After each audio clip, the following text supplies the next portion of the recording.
Aí a Agricultura BR de volta, trazendo agora as informações do Rally da Safra. Rally que mostra como é que vem a agricultura brasileira e, no caso, o desenvolvimento das lavouras de soja que estão em campo.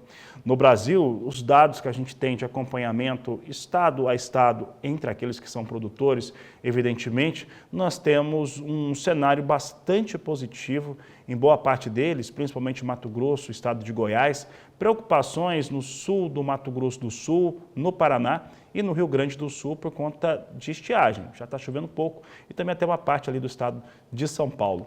Mas para falar a respeito dos motivos que a gente tem para acreditar que safra 2024-2025 vai ficar muito próximo ao seu potencial de produção, será uma grande safra, e como que vem o seu desenvolvimento, nós vamos conversar agora ao vivo pela internet com André Debastiani, que participa conosco desta edição.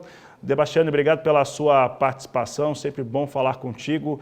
Como é que começa esse rally em 2025? Como é que as equipes estão se preparando, ou preparadas, melhor dizer, para esta atividade, para esse desafio? Boa tarde, seja bem-vindo. Boa tarde, Fabiano. Satisfação falar com vocês novamente. De fato, já estamos no campo desde o dia 12 agora. 3 equipes já estão percorrendo as principais regiões produtoras. Temos 2 no Mato Grosso, temos uma no Paraná. E agora a gente não para mais, a gente vai até junho aí rodando as principais regiões de produção do agrícola do Brasil. Primeiro para fazer toda essa análise da soja, né, da produção de soja, e depois vamos fazer isso daí para o milho segunda safra. E ontem a gente fez o nosso tradicional evento pré-rally, onde a gente traz os primeiros números a respeito das estimativas para essa safra. E nós trouxemos aqui uma previsão de 172,4 milhões de toneladas. É uma safra recorde e, inclusive, bastante robusta. Se a gente comparar, por exemplo, com o nosso último recorde lá de 22, 23, nós estamos falando de 10 milhões de toneladas a mais. E é, claro, né, acima também da safra anterior, que a gente produziu 155,5 milhões de toneladas. Debastiani, falando um pouco a respeito do que nós temos em termos de expectativa de potencial de safra no Brasil, e comparando já com algumas informações que a gente tem por conta de clima e também os dados oficiais, Rio Grande do Sul, Paraná, parte de Santa Catarina também e o sul do Mato Grosso do Sul passam por uma estiagem que é considerada bastante forte, né, e que já mexe com índices de produtividade. Como é que vocês, quando vão para áreas como esta, para começar o rally, e já sabendo desse tipo de informação, como é que ficam as ações, já sabendo que ali pode ter um limitante nesse potencial de safra? Muito boa observação, Fabiano. De fato, essas condições já estão sendo consideradas aqui nos nossos números. E eu acho que uma primeira visão que a gente tem que ter quando a gente está falando de tamanho da safra diz respeito à área plantada. Nós estamos entrando para uma área plantada de 47,5 milhões de hectares, é uma área já superior à anterior, claro, com um crescimento muito menor, estamos falando algo em torno de 700 mil hectares que cresce a área, e um crescimento que vem em cima do milho verão. O produtor, ao longo desse último ano, ele decidiu, não, prefiro plantar soja a milho por conta de ter um custo de produção mais barato. Mas a gente tem que lembrar que a gente vem aqui numa constante de crescimento de área ao longo dos últimos anos. Pega a própria safra anterior, a gente não conseguiu explorar todo esse potencial produtivo, porque foi uma safra severamente afetada por conta do clima. Então agora a gente de fato tem uma área grande que foi plantada e que eleva o nosso potencial de produção. Então, a partir desse número de área plantada, acho que é muito importante. Daí a gente vem para um segundo ponto, que diz respeito a acompanhar como é que é a implantação das lavouras. E diferente do ano passado, a implantação das lavouras esse ano foi feita sob uma condição muito boa. Atrasou um pouco o início do plantio, mas não necessariamente isso afeta a produção. E a gente teve uma condição de estabelecimento dessas lavouras muito favorável. Diferente do ano passado, lembra ano passado quando a gente veio aqui e falou, né, dos números de replantio, Mato Grosso mais de 1 milhão de hectares de replantio, Bahia 15% da área, coisa que esse ano não está acontecendo. E o produtor sabe que um bom plantio já representa aí bom caminho andado. Segundo fator. Terceiro, eu acho que diz respeito a como que foi o clima, não agora, mas em novembro e dezembro. novembro e dezembro, a gente teve boas condições de chuvas, bem distribuídas, e isso permitiu com que as lavouras se desenvolvessem muito bem. O clima começou a ficar ruim na virada de dezembro para janeiro, que são esses 20 dias aí que a gente tem, ou até mais, de estiagem, quando a gente olha para a metade sul do Rio Grande do Sul, quando a gente olha também para a região das Missões do Rio Grande do Sul, mesmo serve, como você já comentou, para o sul do Mato Grosso do Sul, norte do Paraná, que são regiões que começam a ser afetadas. Mas é importante lembrar que, diferente do ano passado, que a gente teve uma condição ruim desde o início da safra, nós estamos tendo uma condição ruim agora. E eu acho que daí a gente caminha também para uma nova análise que diz respeito à perspectiva de clima. Vocês mostraram agora mesmo aqui previsões boas de chuva daqui para frente.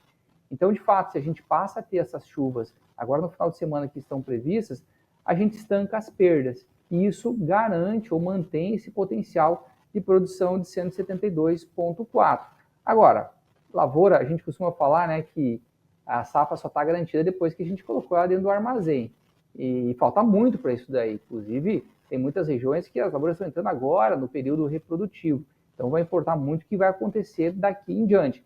Daí a importância do Rally estar no campo, né, para conseguir captar essas diferenças, inclusive indo nas lavouras. A gente faz mais de 80 mil quilômetros, quase 2.000 lavouras amostradas, fazendo medição de população, número de vagens, número de grãos, quanto que, por exemplo, essa condição climática de muita chuva está atrapalhando a colheita e afeta, inclusive, peso de grão. Então, acho que estar no campo, num momento como esse, é essencial para que a gente consiga trazer um número aqui bastante preciso para vocês em relação à safra. Deco, vou pegar algumas informações que chegam das nossas equipes de reportagem no Mato Grosso e no estado de Goiás. Né? Em Goiás, né, tem passado também por volumes chuvosos bem mais intensos. Mesmo assim, ou exatamente por conta disso, tem contribuído para ter expectativas muito boas de produtividade para a soja nessa campanha 24-25. Os números estão ficando entre 64 até 65,5 sacas por hectare. No Mato Grosso, ainda mais. Você tem uma expectativa de produtividade muito elevada, mas uma concentração de chuva ainda mais forte. E aí a nossa equipe vai mostrando isso praticamente de maneira diária lá no Mato Grosso. E aí tem uma preocupação que começou a surgir, principalmente através do Sindicato Rural de Sinop, da ProSoja, do Mato Grosso, de haver uma concentração maior de colheita no mês de fevereiro e pode ter também ali, isso vai desdobrar com outros problemas, questão de logística, coisa e tal, mas essa chuva um pouco mais intensa, de certo modo, prejudicar essa produtividade que está recorde. Isso já mostra algum cenário que vocês têm, já mostra algum cenário ali para Mato Grosso e Goiás, primeiro e quarto maiores estados produtores de soja do país? Não, é isso mesmo, Fabiano, está corretíssimo, é isso que está acontecendo, a equipe está no campo agora, geralmente a gente começa a colher essas lavouras precoces numa condição tranquila, e não, está difícil para colher, a gente vê aí bastante umidade, e daí, em função dessa umidade, a gente tem os dois cenários. Primeiro, que a gente já havia comentado, você ter uma boa umidade é bom, porque você aumenta o teto produtivo. Se eu tivesse que escolher um ano de muita chuva ou um ano de pouca chuva, sem dúvida alguma eu vou escolher o ano de muita chuva, porque você vai tirar a produtividade em cima de um teto de produção elevado. Mas tem as coisas ruins também, que decorrente dela. Por exemplo, a gente tem visto uma dificuldade nas operações de dessecagem. Se desseca as áreas e elas demoram para ficar prontas. Você perde folha, mas ainda está com a vagem ainda bastante verde. Vamos falar também de germinação das vagens. Começa a acontecer isso. Começamos a ver uma pressão de doenças mais forte também. Vamos acrescentar a questão de concentração de colheita, ainda mais colhendo com umas lavouras bastante úmidas. Vamos ter um gargalo dentro dos armazéns para a gente conseguir fazer a secagem desses grãos. Quer mais problema? Vamos falar do calendário do milho. É bem possível que esse ano a gente veja um cenário diferente do ano passado. Ano passado, em função da seca, o ciclo da soja encurtou 10 até 15 dias. E isso foi muito bom para a implantação das lavouras de milho, né, porque abriu um calendário melhor. Esse ano é possível que a gente veja o contrário. As lavouras vão alongar um pouco mais o seu ciclo, então a gente vai apertar um pouco mais o calendário para plantio do milho. Então, Fabiano, desafios é o que não falta no campo, mas eu diria que a gente parte de um cenário muito melhor do que a gente partiu no ano anterior. Então é importante a gente acompanhar esse desenrolar do clima ao longo dos próximos meses. Deco, eu sei que as equipes elas estão vendo as áreas de produção, as plantas em desenvolvimento, o cenário de solo, mas conversa também com os produtores, conversa com a equipe deles. Qual que é o sentimento que já passa esse produtor em relação a essa lavoura 24 e 25 pelo país? Depende muito de onde você está. Se você está no Rio Grande do Sul, de fato, você está muito mais apreensivo porque o clima começou a ficar seco e está seco agora, né? Precisa da chuva para alterar esse cenário. O produtor do Mato Grosso que está colhendo também está muito apreensivo, está com medo que os caminhões dele não dê conta de fazer toda a logística, que tenha problema nos armazéns, na entrega. Mas eu diria que, de maneira geral, eu acho que o produtor, em termos de produção, olhando para a produção, ele está otimista, porque está vendo um potencial de produção bastante elevado. E isso é bom, porque isso traz mais liquidez no momento de preços ainda baixos, de margens muito apertadas. Então, se de um lado a gente vê ainda um sentimento que talvez seja positivo, eu vou colocar na conta aqui que é positivo, que está produzindo bem, a gente vê um outro sentimento do produtor, que é de apreensão em relação à situação econômica financeira do setor. Porque, ok, vamos comemorar lá uma safra de 172,4 milhões de toneladas, uma safra gigantesca. Mas e daí? Isso daí está se transformando em renda para o produtor. A gente sabe que muitos produtores estão numa situação muito difícil. E vai ser um ano difícil. Não é essa safra grande que vai aliviar essa situação.